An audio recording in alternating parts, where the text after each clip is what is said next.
I never planned to fall in love with a woman more than twice my age. I was just a gardener, a young man from a poor home. She was Isabel Roberts, a 68-year-old widow, rich, classy, and always alone in her big house. What started as kindness turned into passion. What began as care became something stronger than I could ever imagine. My name is Leo, and this is the story of the woman who changed my life forever. Hi everyone, you're welcome back to my channel. If you like our stories, similar infidelity stories, please do well to subscribe to our channel for more stories like this. And if you already a subscriber, thanks for stopping and on your notification button so as to get notifications anytime we post our stories. Now let's dive into the gist. It was a cold morning in San Miguel. The flowers were dry and the sky was gray.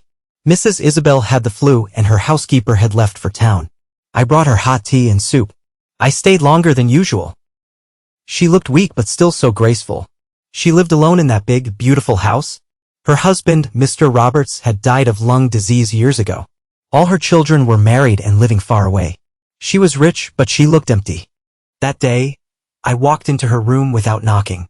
She was lying in bed, pale and tired. I helped her sit up and gave her the tea. Our hands touched. She didn't pull away. I called her Senora, but she said, "Call me Isabel." She smiled. I smiled. She placed her hand on mine. I didn't move. "I've been lonely for a long time," she whispered. So had I. I leaned in. She closed her eyes. And that's how it began. Me and Isabel. After that day, something changed. I wasn't just her gardener anymore. I was her companion, her listener, her warmth. We met often, sometimes in the garden, sometimes by the fire. I gave her the love she had long buried. And she gave me peace. People would never understand it, how a 25-year-old and a 68-year-old could fall in love. But it happened. It was real. She told me stories about her husband. He was a good man. But for years after his death, she felt invisible. Forgotten. I made her feel seen again. She made me feel worthy. First, we kept it a secret. But when her children found out, they were angry. They called me names, said I was after her money. But Isabel didn't care. One day, she looked me in the eyes and said, "Leo, marry me." So I did. At the age of 25, I became the husband of a woman who had lived twice my life. But I never once doubted it. We had 4 beautiful years together.